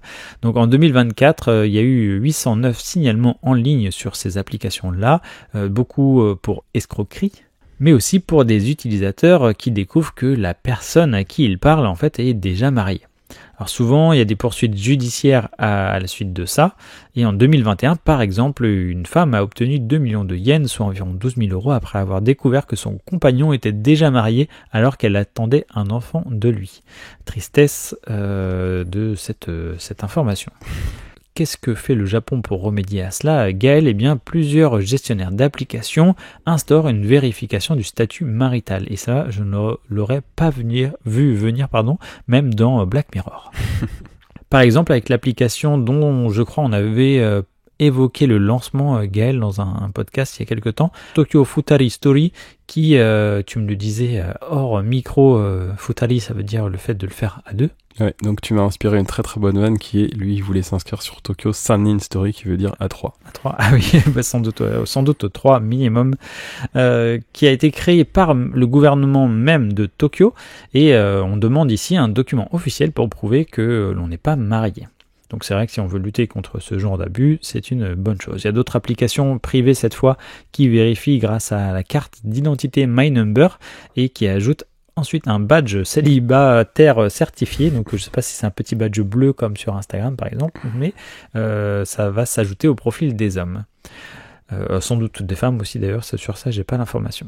Alors c'est vrai que les dérives sont toujours possibles, puisqu'on peut toujours créer une fausse identité pour se connecter à ce genre d'outils, mais en tout cas il y a des choses qui avancent de ce point de vue là. Ce qui est marrant, c'est qu'en fait dans la vraie vie tu veux pas être célibataire certifié, et là pour le coup c'est vrai, c'est un truc bien de l'avoir. Il y a peut-être des gens à qui le badge va leur manquer, ah ouais, qui feront des réclamations.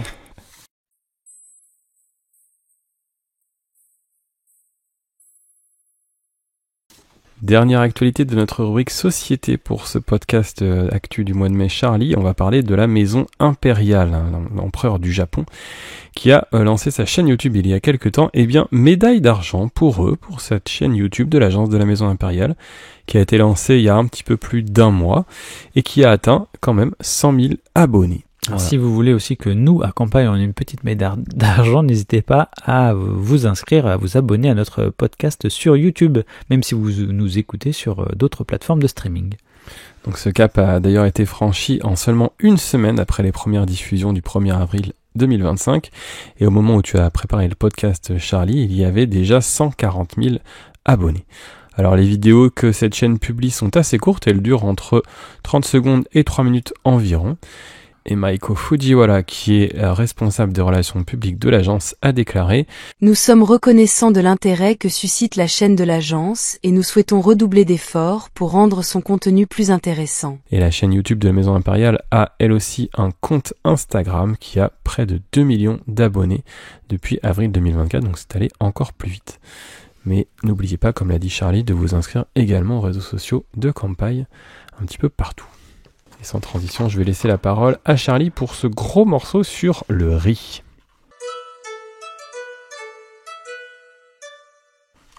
Et oui, on entame la partie politique et économie avec des histoires de ministères. Donc ça faisait un petit moment qu'on n'avait pas eu de quoi que politique sur le gouvernement japonais. Et bien en pleine crise du riz, comme on appelle cette période-là au Japon, et bien Taku Eto, qui était même ministre de l'Agriculture, s'est vanté de recevoir de la part de ses sympathisants tellement de riz qu'il aurait pu en vendre. Alors cette déclaration s'est passée lors d'une collecte de fonds organisée par la section locale du PLD, donc le parti qui était autrefois majoritaire au Japon, donc c'est le parti aussi du premier ministre japonais, Shigeru Ishiba. Donc ça s'est passé dans la préfecture de Saga, cette déclaration. Ça a évidemment irrité l'opinion publique. Rappel du contexte, de mauvaises récoltes en 2023 en fait ont causé cette crise du riz, plus l'achat massif suite à des annonces de méga séismes aussi. Donc les Japonais et Japonaises ont fait des stocks des razzias dans les magasins. D'ailleurs on est en train de voir qu'il y en a pas mal qui se plaignent puisqu'il y a des mouches, vu qu'ils le conservent mal chez eux. Des insectes ou des mouches qui vont sortir de ces sachets de riz qu'ils ont conservés dans de mauvaises conditions chez eux. On espère qu'il n'y aura pas trop de gâtage, je ne sais pas si on dit comme ça, mais que le riz ne sera pas trop gâté, parce que sinon ça veut dire que c'est du stock qui a été pris pour rien. Donc il n'y a en vrai pas de lien avec le surtourisme, même si ça a couru quand même dans la presse japonaise. Donc on a souvent évoqué que c'était à cause des touristes qui mangeaient trop de sushis pour caricaturer. Ce qui n'est pas le cas. Alors, déclaration du Premier ministre dont on parlait tout à l'heure, Shigeru Ishiba. Le travail du ministre de l'Agriculture maintenant est de fournir des solutions à la flambée des prix du riz. J'attends qu'il propose des solutions. Et le Premier ministre a dû par la suite s'excuser auprès de la Diète, donc on va dire que c'est le Parlement japonais, pour les propos tenus par son ministre. Alors évidemment, Gaël, quand un Premier ministre s'excuse auprès de la Diète pour les actions d'un autre ministre, on sait qu'il y a des sanctions qui peuvent tomber. Mais à la suite de cette déclaration d'Ishiba, c'est Taku Eto donc qui a déclaré « Le Premier ministre m'a vertement réprimandé, mais a aussi eu des mots chaleureux et m'a dit de montrer les résultats de ce que j'ai commencé à obtenir. » Et ce qui est drôle avec tout ça, c'est qu'il a été remercié juste après. Et au final, on a mis en place un nouveau ministre de l'Agriculture, Shinjiro Koizumi, après la démission donc du précédent. Fraîchement nommé, cet homme s'est engagé à freiner la flambée des prix du riz en vendant les stocks à moins de la moitié du prix moyen. Donc il vise à les vendre à 2000 yens environ pour 5 kilos, ce qui fait environ 13 €. Alors de leur côté, les supermarchés, eux, favorisent la vente de riz étranger car il est moins cher au final. Donc ça leur permet de contourner cette hausse du prix du riz local au Japon. Par exemple, on a une chaîne de supermarchés qui s'appelle Aeon au Japon qui va vendre du riz d'origine californienne dès le 6 juin prochain dans ses magasins, principalement en zone urbaine, à 2894 yens, soit un peu moins de 20 € pour 4 kilos. Donc c'est 15% moins cher que le prix moyen au début du mois de mai, donc c'est aussi comme ça qu'ils vont arriver à attirer de nouveaux clients et clientes. Il faut savoir que le riz, c'est vraiment c'est un peu comme la... comment dire ? Le pain peut-être. Oui, c'est ça. Enfin, j'allais dire culturellement, je veux dire, évidemment. Ah bah culturellement, c'est tout à fait ça. Et puis même, je veux dire au niveau alimentaire. Mais donc il y en a vraiment dans tous les repas au Japon. Tout le monde a sa machine à riz. Voilà, c'est ça. Et le riz reste au chaud toute la journée, en fait, dans la machine, prêt à être servi à tout moment. Mais surtout, c'est un aliment assez critique. En fait, il y a le cours du prix du kilo de riz au Japon qui est très important et très suivi. Et c'est vrai que dès qu'il y a des augmentations, ça crispe un petit peu la population. Donc là, c'était pas le moment de dire qu'il y en avait trop, celui-ci. Autre actu économique, cette fois-ci mondiale, le Japon perd son statut de premier créancier. Alors c'est la première fois en 34 ans que le Japon perd ce statut. En effet, le Japon était le premier créancier du monde depuis les années 90 et il vient d'être dépassé par l'Allemagne. Et ce, alors même que les actifs extérieurs nets ont atteint un record selon le ministère des Finances. Alors la raison à ça, elle est assez simple en fait, on vous en parle tous les mois dans ce podcast Actu, et c'est vrai que là on est plus sur une question macroéconomique, c'est tout simplement le yen qui s'est affaibli, et qui fait que mécaniquement, comparativement aux autres monnaies, les actifs extérieurs ont moins de valeur. Alors ces actifs extérieurs bruts du Japon ont pourtant augmenté de quasiment 13% par rapport à l'année précédente, et ils représentent aujourd'hui à peu près 533 milliards de yens, mais l'Allemagne, comme on disait, est un petit peu devant avec quasiment 570 milliards de yens. Alors le ministère des Finances japonais a déclaré: La dépréciation du yen a augmenté la valeur des actifs en devises du Japon, y compris les actions, les obligations et autres avoirs, lorsqu'ils ont été convertis en monnaie locale. Et a ajouté que l'Allemagne a bénéficié d'un important excédent de compte courant. Et ça, je sais pas ce que ça veut dire. Alors tu parlais, Charlie, tout à l'heure de dépopulation, et bien on va parler de prise en charge des frais de naissance. En effet, comme tu le disais, et on le répète, j'ai l'impression que tous nos podcasts actuels ne parlent que de ça. Non, disons plutôt qu'il y a un fil rouge à chaque fois. C'est ça, la dépopulation du Japon. Et bien pour essayer d'endiguer cette chute sans fin et pour éviter aux futurs pères et mères d'avoir à supporter les frais de naissance et de péridurale au Japon, qui sont des facteurs de la baisse de la natalité du pays, eh bien le gouvernement japonais souhaite mettre en place une couverture totale des frais d'accouchement, et ce, dès avril 2026. Donc ça va arriver assez vite, dans un peu moins d'un an. Alors pour le moment, ces frais ne sont pas couverts car ils ne sont pas considérés comme une blessure ou une maladie, sauf pour ce qui concerne la césarienne. Donc au Japon, le prix d'un accouchement varie beaucoup d'une préfecture à une autre, mais cela n'est pas compensé par l'indemnité forfaitaire versée qui est d'environ 3300 €, ce qui est pourtant une belle somme à la base. Et là, je ne sais pas si tu en parleras, Gaël, mais cette action-là du gouvernement, cette démarche ne prend pas en compte la péridurale. Alors cette prise en charge des frais de naissance va se faire par le système d'assurance maladie et elle devrait être une mesure importante, en tout cas c'est ce qu'espère le gouvernement japonais, pour aller vers une amélioration de la courbe des naissances. Et comme tu l'as dit Charlie, cette démarche ne prend pas en compte la péridurale. Alors il y a déjà une indemnité forfaitaire mais qui ne couvrait pas tout le prix de l'accouchement, donc là ça va couvrir un petit peu plus largement, mais la péridurale restera une option de confort, j'ai envie de dire. C'est une blague pour ceux. Oui, on en avait parlé en podcast actu. Alors je me souviens plus du chiffre, mais c'était à peu près 11 ou 17%. Je crois que c'était plutôt autour de 11% des femmes japonaises qui passent par la péridurale pour l'accouchement, alors que nous en France on était à 74%. Quelque chose c'était bien entendu très très cynique, parce que c'est vrai que si cette mesure est validée, il faudrait que chaque établissement applique le même tarif pour un accouchement par voie basse, mais surtout c'est vrai que ça fait un gros angle mort quand même, en tout cas de notre point de vue. S'il n'y a pas de péridurale, je suis pas certain que ça ait un impact significatif, en tout cas sur la courbe des naissances. Alors les professionnels, eux, en tout cynisme qu'ils ont également, craignent d'avoir de nouvelles difficultés financières si cela occasionne une baisse des recettes. Comme quoi, on n'est pas prêt d'avoir plus de bébés japonais. Oui, parce que là, vu que l'enveloppe du gouvernement sera la même, enfin la prise en charge sera une hauteur en yens maximale pour partout pareil au Japon, il y a des centres hospitaliers qui ont des prestations beaucoup plus chères, donc ça va être un manque à gagner pour ces personnes, enfin pour ces cliniques-là par exemple.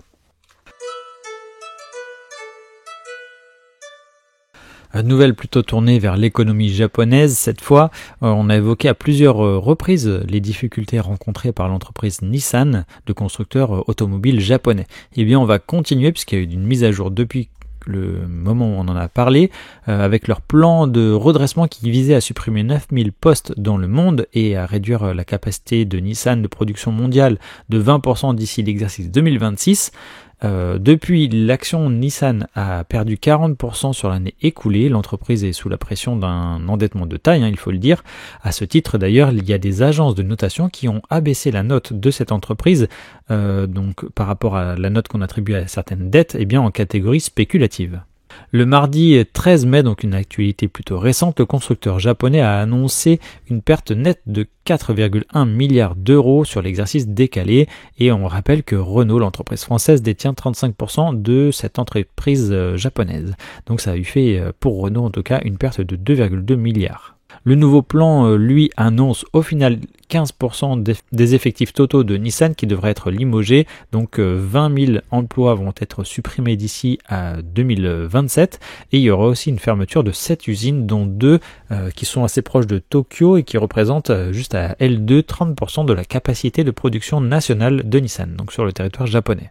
Autre conséquence, en juillet, l'entreprise fera un appel à candidature pour des retraites anticipées pour les personnes de 45 à 64 ans. Ivan Espinosa, à ce sujet, qui est PDG de Nissan à l'international, a annoncé « Nous ne ferions pas cela si ce n'était pas nécessaire pour survivre ». Et enfin, dans un contexte où les États-Unis imposent des droits de douane sur les automobiles à hauteur de 25%, d'autres entreprises, d'autres industries de l'auto comme Toyota par exemple, qui sont pourtant en pleine forme, se voient porter un coup dur. Par exemple avec Toyota, des droits de douane pourraient lui coûter 550 millions d'euros par mois, Gaël. Donc, et pour citer une autre entreprise japonaise, Honda, elle estime à 2,74 milliards d'euros de pertes sur son bénéfice d'exploitation annuel avec ces nouvelles douanes. J'ai un conseil bourse à te demander, Charlie. Est-ce que tu crois que je devrais acheter des actions Nissan ? Peut-être ni Nissan ni le reste, même si Toyota brille en ce moment. Écoute, non, donne-moi plutôt ton argent. Si tu veux mettre quelques billets, tu me les donnes. Alors tu parlais, Charlie, des droits de douane. Dans cette news un petit peu plus courte, on va parler des Japonais qui seraient anti-Trump. Alors le titre un peu provocateur, mais Kyodo News, donc la fameuse agence japonaise, rapporte les résultats d'un sondage sur le rapport des Japonais avec le président américain. Sache que 81% d'entre eux annoncent être inquiets, plus inquiets qu'optimistes en tout cas, à l'égard de Donald Trump. 42% d'entre eux pointent à ce sujet l'application des taxes douanières, et 41% pointent le côté imprévisible du président américain. Et à l'inverse, parmi les 17% qui ont plus d'espoir que d'inquiétude au sujet de Donald Trump, 57% trouvent qu'il fait preuve de leadership et 33% ont salué ses tentatives de s'opposer à une Chine de plus en plus hégémonique. Autre question de cette enquête, le Japon doit-il privilégier ses liens avec les États-Unis ou avec la Chine ? 47% sont en faveur des États-Unis, 48% en faveur des deux pays, donc quasiment équivalent, et seulement 1% pour la Chine. Et là je bug car il manque 4%, je pense qu'ils ont dit NSPP. Sans doute. Et c'est peut-être les personnes chinoises qui ont répondu favorablement. Pour la Chine. Et enfin, on va parler d'une autre démarche encadrée par le gouvernement de Tokyo pour prendre soin de sa population. Et ici, il va s'agir des personnes peut-être plutôt âgées. Alors, Tokyo, effectivement, annonce prendre en charge une partie fixe de la facture d'eau de ses habitants pour l'été qui arrive. Donc, pour l'instant, c'est une volonté qui ne se veut que pour cet été-là, 2025. Alors, dans quel but ? Eh bien, encourager les Japonais et les Japonaises à mettre la clim en cas de forte chaleur pour réduire le nombre de décès dus à la chaleur, justement. Et là, on rappelle qu'avec le réchauffement climatique qui est de plus en plus visible et toujours en cours évidemment, eh bien, il y a des chaleurs estivales de plus en plus fortes. Par exemple, l'an passé à Tokyo, dans la capitale japonaise, la température moyenne était de 34 degrés pour ce mois-là et de 78% d'humidité. Et il faut savoir que s'il fait suffisamment chaud et qu'il y a trop d'humidité dans l'air, il y a des pays pour lesquels bientôt, ça c'est assez connu sur l'équateur, où on ne pourra même plus y vivre plus de quelques heures puisque en fait bon là c'est pas le cas au Japon encore, mais c'est tellement saturé d'humidité que votre corps ne transpire plus et donc votre corps n'enclenche pas le mécanisme qui permet de vous refroidir. Donc c'est pas une nouvelle très joyeuse évidemment, mais on se rend compte qu'à 34 degrés et 70% d'humidité, on s'approche un peu de ces limites-là.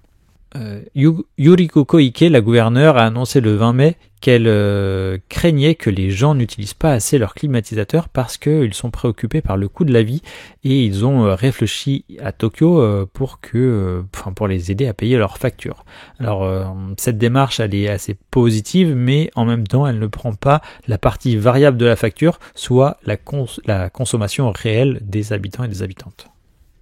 Donc on va se baser que sur le coût fixe de l'eau, donc sans doute peut-être même l'abonnement, je ne sais pas comment ça fonctionne après.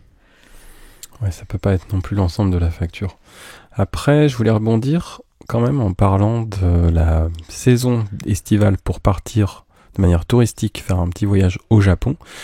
C'est vrai que ces dernières années, on s'aperçoit, alors c'était déjà ça commençait déjà avant le Covid, il y avait de plus en plus de voyageurs qui partaient en automne, et comme le printemps est toujours aussi, intéressant, ou en tout cas attractif pour les voyageurs au Japon, notamment les primo-voyageurs, il y a de moins en moins de monde qui partent l'été. Et en réalité, l'été, c'est devenu la troisième saison où on part au Japon, bien que les entreprises ferment beaucoup en été, bien qu'on ait les grandes vacances, etc. avec les enfants. Et c'est parce que aussi beaucoup de gens pensent qu'en l'été au Japon c'est insupportable. Alors c'est insupportable pour certains expatriés qui sont là depuis de longues années, mais quand vous y allez en touriste, à moins que vous souffriez de la chaleur, c'est pas non plus invivable. C'est-à-dire que y a de la clim un peu partout, justement au Japon, il y a des distributeurs automatiques partout, et puis il y a énormément de belles choses à faire en été au Japon. Vous allez en parler, Charlie, avec Marjorie dans vos podcasts sur juillet et août là qui vont arriver ces prochaines semaines. Mais il faut surtout pas s'empêcher de partir au Japon, alors à moins que vous ayez vraiment des problèmes de santé liés à la chaleur.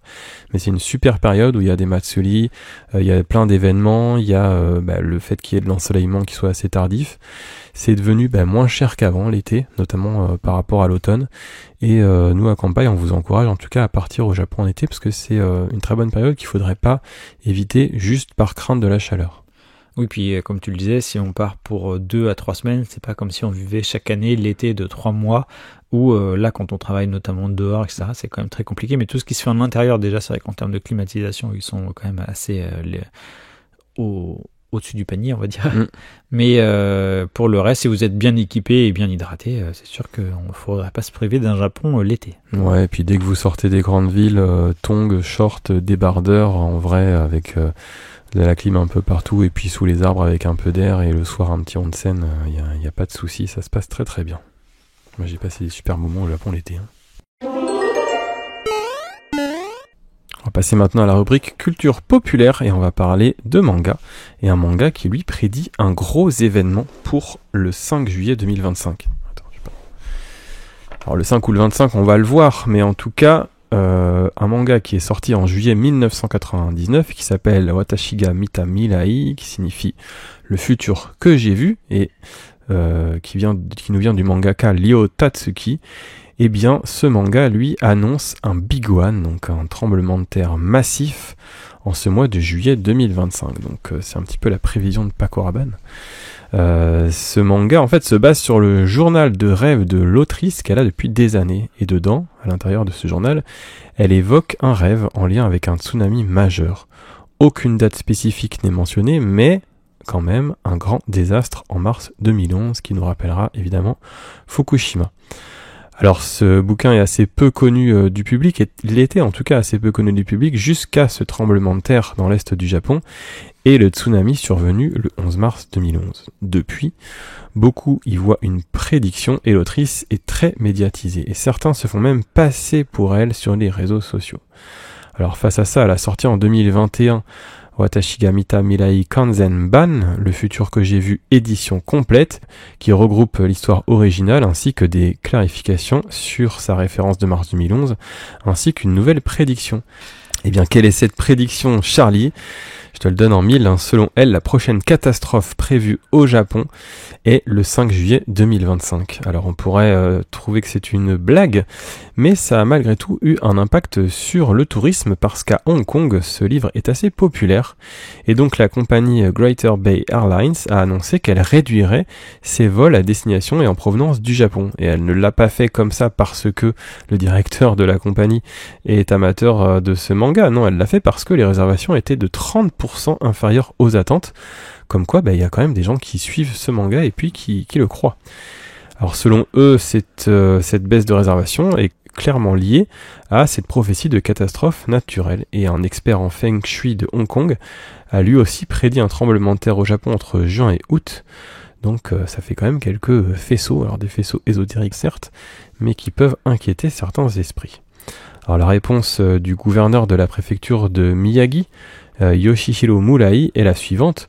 Je pense que c'est un problème que cette information, basée sur des preuves plutôt non scientifiques, se répande sur les médias sociaux et ait un impact sur le tourisme. Le gouverneur de la préfecture de Tokushima, Masazumi Gotoda, a lui aussi pris la parole et assure que ce genre de catastrophe peut se produire n'importe quand dans n'importe quel lieu et qu'il faut toujours y être prêt.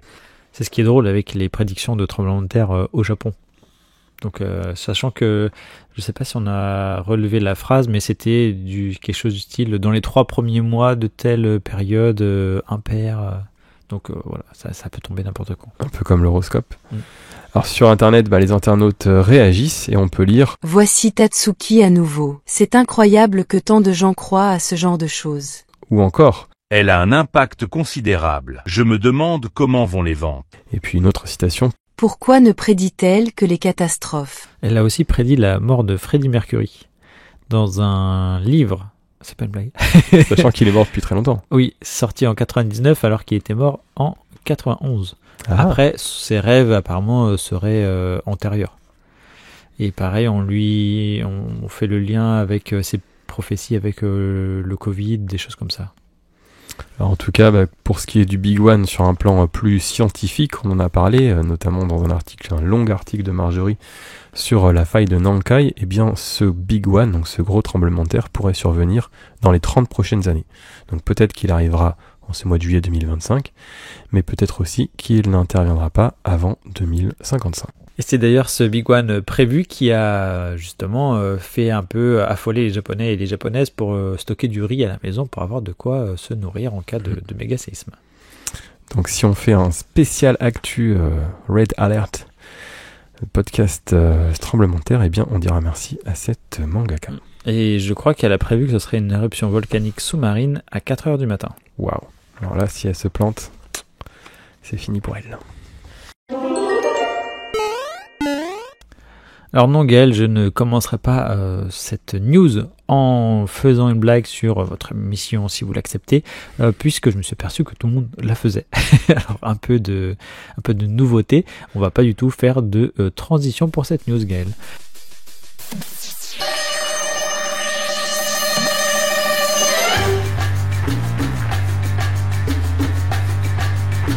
Le 23 mai, c'était la sortie officielle du dernier Mission Impossible du réalisateur Christopher McQuarrie.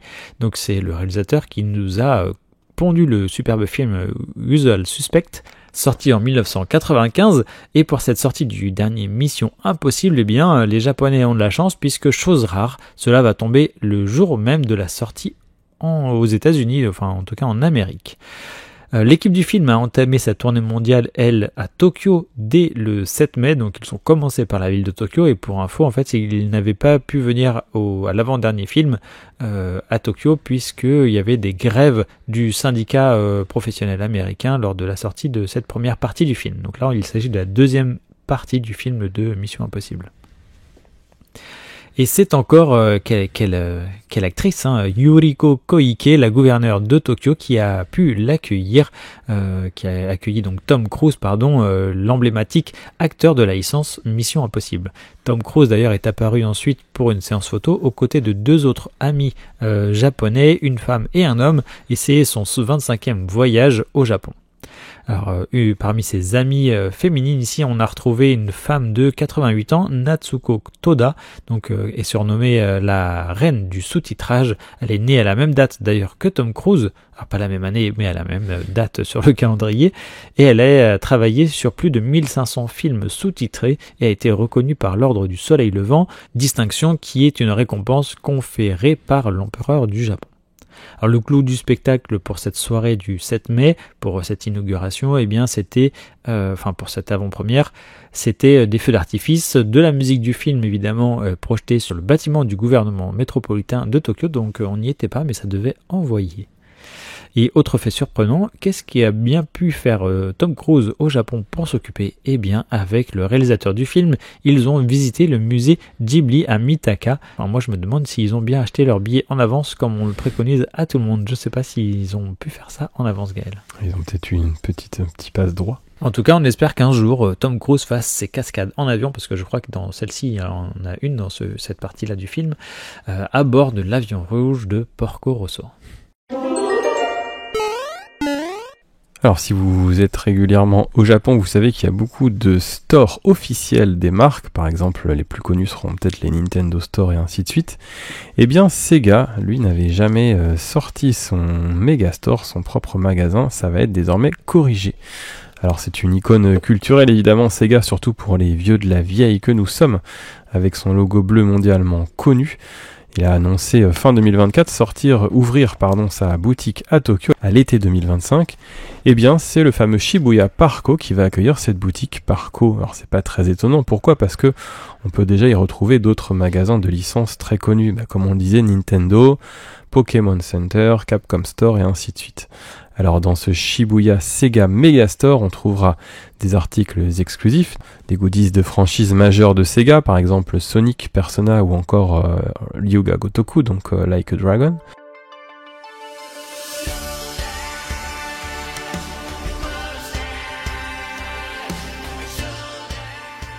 Il y aura également des expériences immersives avec par exemple des expositions interactives.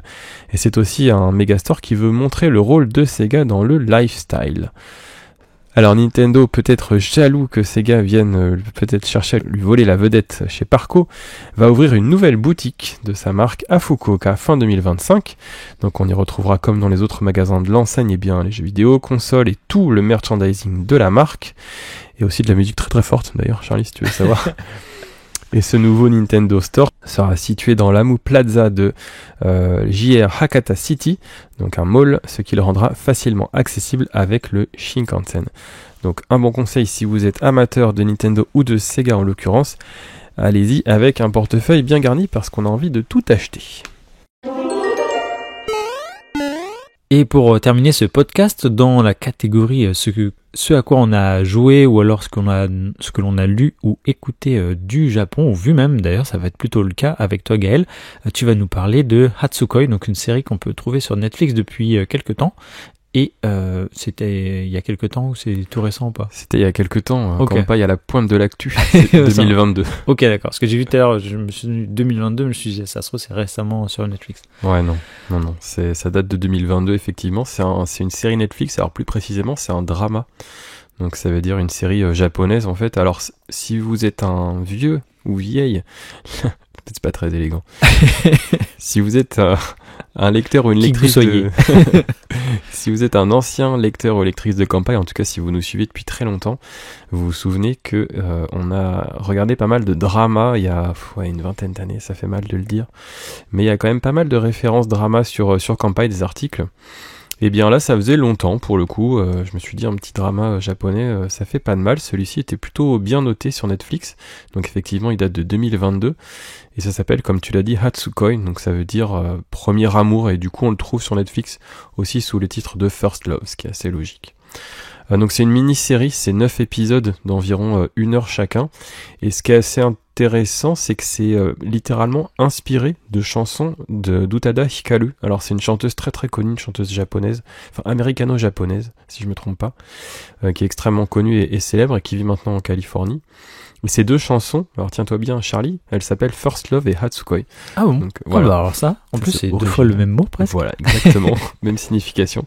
Donc ce sont des chansons qui datent de 2003, son album Automatique, si je ne m'abuse, qui sont des chansons, voilà, des ballades d'amour, enfin voilà, c'est assez classique, qui s'écoutent très très bien, qui sont assez célèbres. Et du coup, le drama, c'est l'histoire d'un premier amour, donc de 2 lycéens, et de leurs relations qui vont s'échelonner sur 25 ans.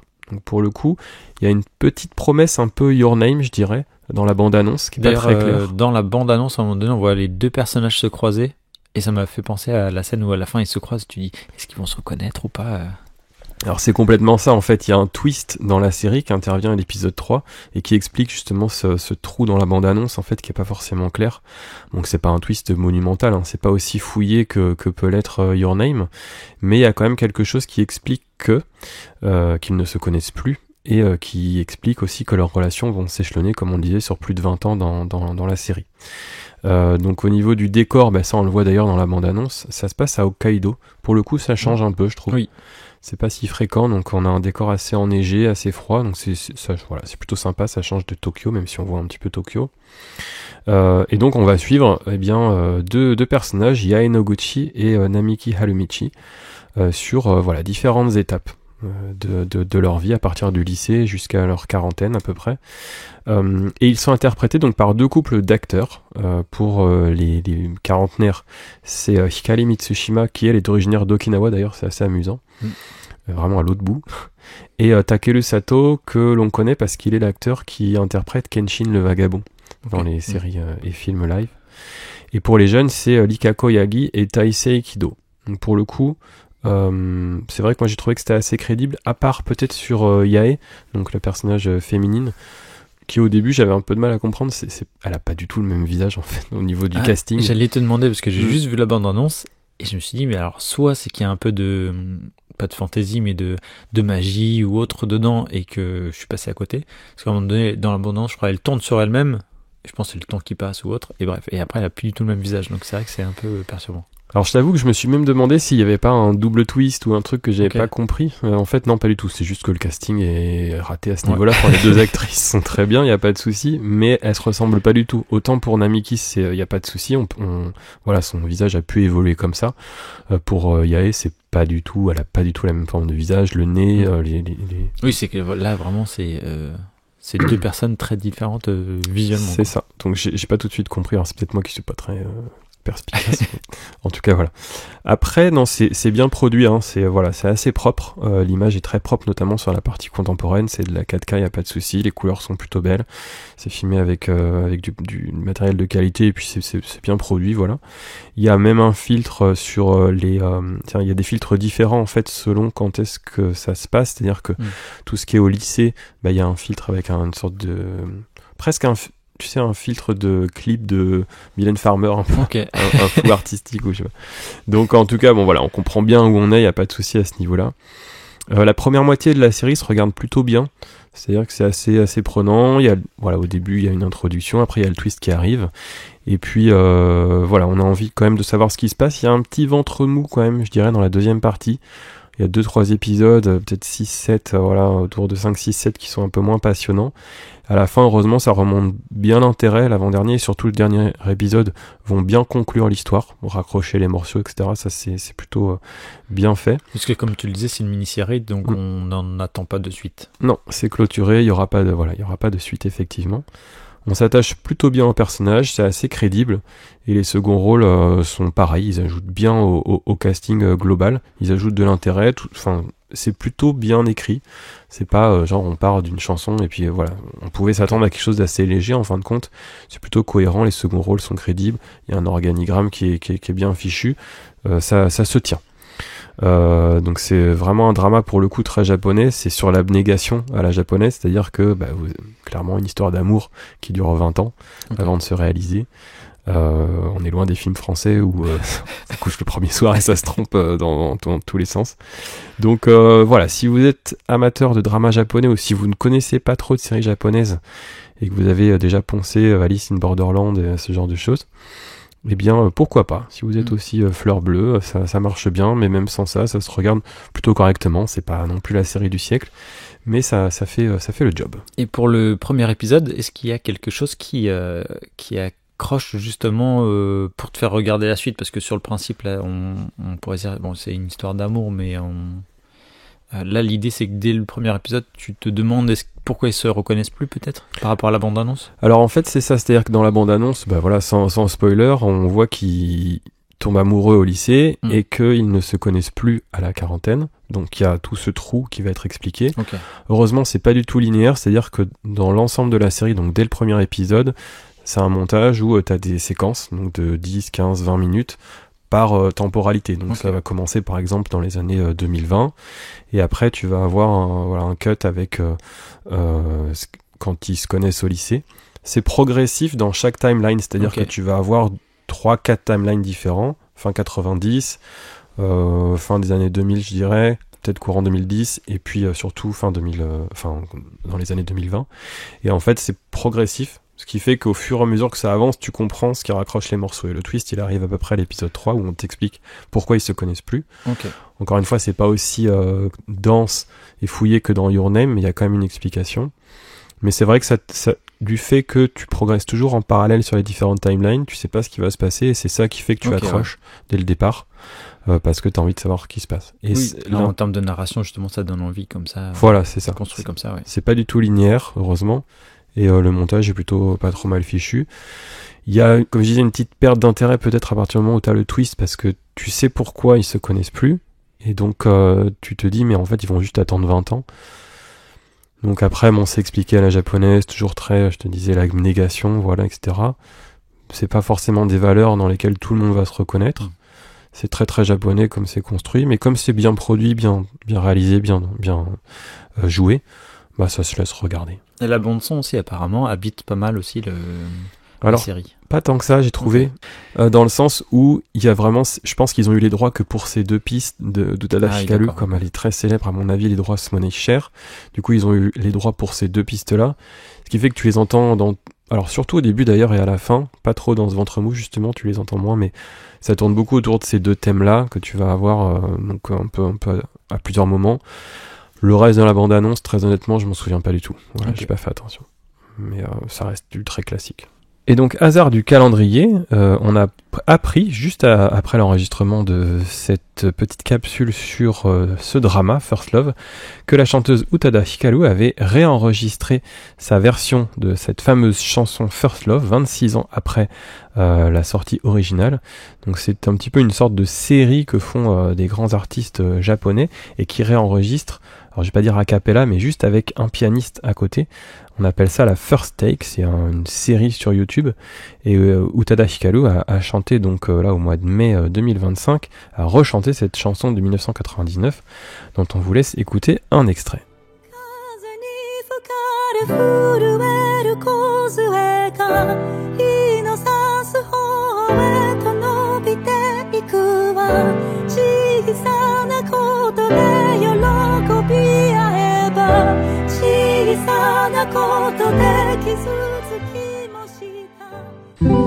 Alors rayon de nos récurrents de chaque mois dans ce fameux podcast actu que vous connaissez bien désormais, on va rapidement parler du yen parce que pas de changement sous le soleil.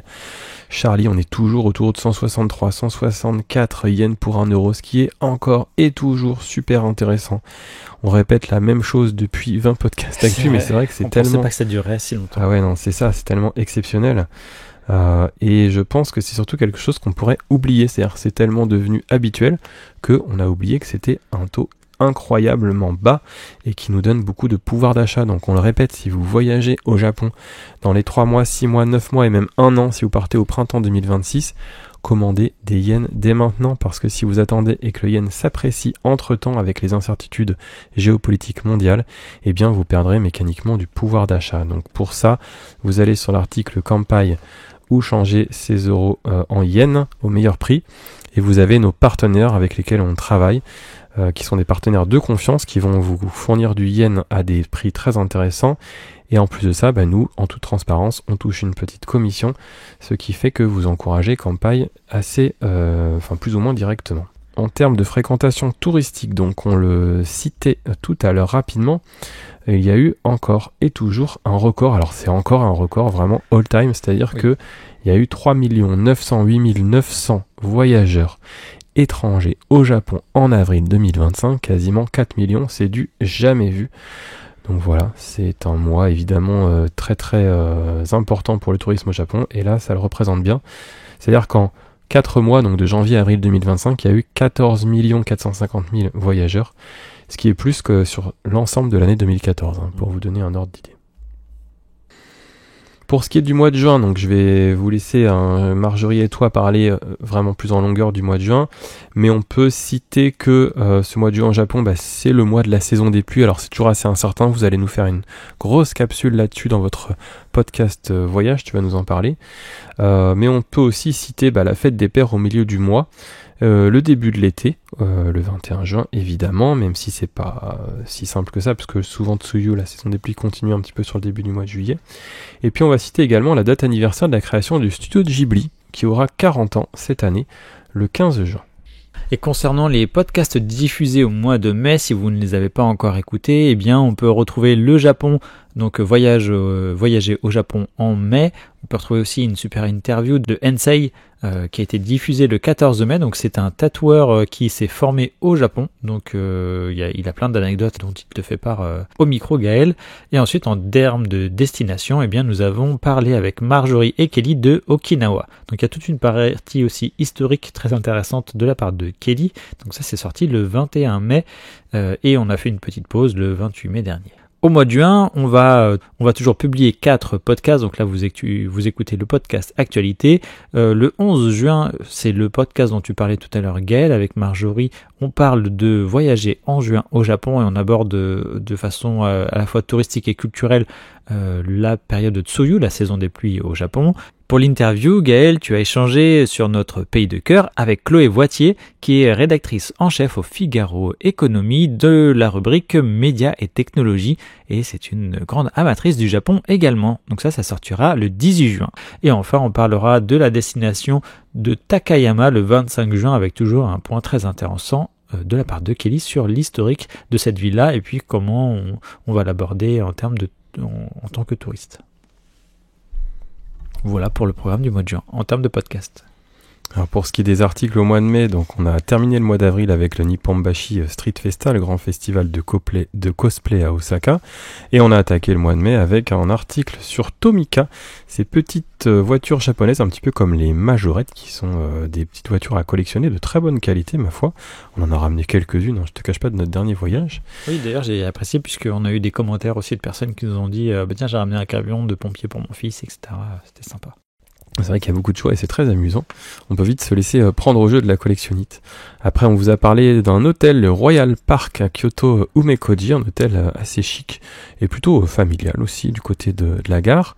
Alors il y a eu beaucoup de jours fériés, donc on a un petit peu moins publié d'articles ce mois-ci sur Kanpai. On a parlé après du Shitennoji, donc un fameux temple à Osaka, mais surtout de son marché aux antiquités. En fait, ce sont des puces qui ont lieu une fois par mois autour du temple, donc ça intéresse pas mal de monde. Après, Anna nous a écrit un article sur Shimane, la préfecture de Shimane, un haut lieu du shintoïsme qui se trouve le long de la mer du Japon. Et puis on a terminé le mois avec le jardin de roses à Tokyo, Kyu Furukawa Teien, qui est une maison architecturalement très intéressante, puisqu'il y a un mélange occidental et japonais, à la fois en termes de bâtiments et à la fois en termes de jardin. Donc on vous encourage à aller voir sur Kanpai ce qu'on vous a publié. Et pour le mois de juin, on vous réserve différentes choses. On va parler un petit peu d'hôtels, on va parler de sanctuaires, on va parler de fleurs, on va parler de temples, et on va parler également de justement du gesta a priori. Donc Marjorie a préparé un article sur ce futur document administratif pour rentrer au Japon. On va remercier enfin les lecteurs et lectrices qui nous ont acheté des packs soutien Kanpai. Donc est-ce que tu peux nous rappeler, Charlie, ce que c'est qu'un pack soutien ? Oui, eh bien ce sont les 5 livres, donc nos 5 tomes dédiés au voyage au Japon. Donc il y a il y en a qui sont généraux, d'autres qui sont spécifiques par exemple à Tokyo ou encore à Kyoto. Donc de très beaux ouvrages où il y a des cartes faites maison dedans. Toutes les photos sont issues de Kanpai aussi, c'est des photos qu'on a fait nous-mêmes évidemment, tous les textes, etc. Et comme le rappelait Marjorie Kelly, il n'y a pas de chat GPT dans nos éditions et dans nos articles. Donc ça, on tient à vous le souligner évidemment. Et il y a aussi 2 e-books pour améliorer votre apprentissage du japonais dans ce pack soutien. Et ce pack, il porte bien son nom puisque ça permet à Kanpai de vivre aussi, puisqu'on vous le répétera toujours, mais il n'y a pas de publicité à ce jour sur Kanpai. Donc ce mois-ci, on va remercier 6 lectrices et lecteurs qui nous ont commandé les packs soutien Kanpai: Pierre-Yves, Florent, Fabio, Jacques, Pierre-Jean et Quentin. Merci beaucoup à vous qui avez commandé ce pack, et vous allez recevoir donc 5 livres physiques et 2 livres e-book, comme l'a dit Charlie, et en plus de ça, vous nous permettez de poursuivre notre activité. Alors pour celles et ceux d'entre vous qui n'ont pas forcément le budget, et on peut le comprendre, pour acheter même 1 ou 2 bouquins Kanpai, vous pouvez nous soutenir d'une autre manière, et ça commence tout simplement par, comme le disait Charlie tout à l'heure, s'abonner à Kanpai sur les réseaux sociaux, mais aussi sur les plateformes de podcast. Tu parlais de YouTube, il y a évidemment Spotify, Apple Podcast notamment, et on voit aussi qu'on a des notes. Pour le coup, je me suis amusé à faire un petit peu le relevé. Sur Spotify, on a des 170 notes, et sur Apple Podcast, 110 notes.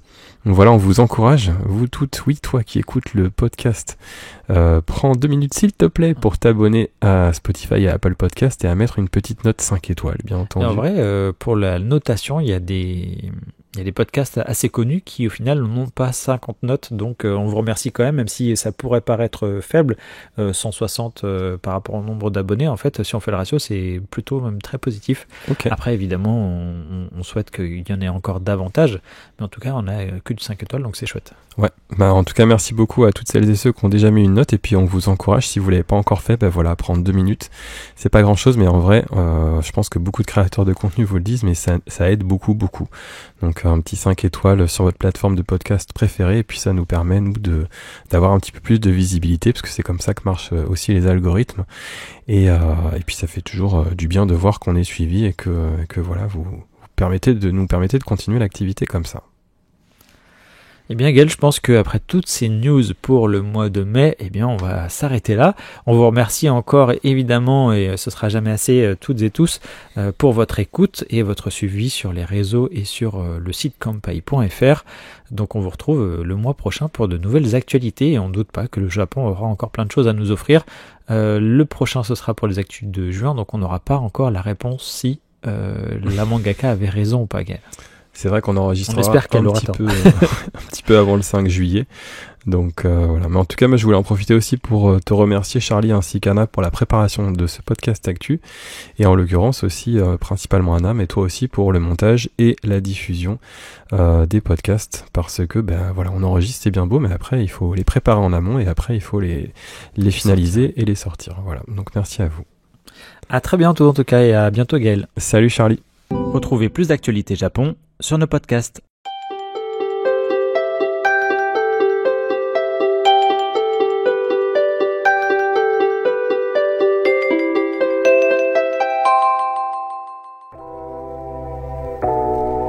Merci d'avoir écouté cet épisode du podcast Kanpai.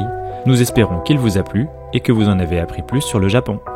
N'oubliez pas de vous abonner sur votre plateforme de podcast préférée, de nous noter 5 étoiles si vous le souhaitez, et on vous dit à bientôt pour le prochain épisode.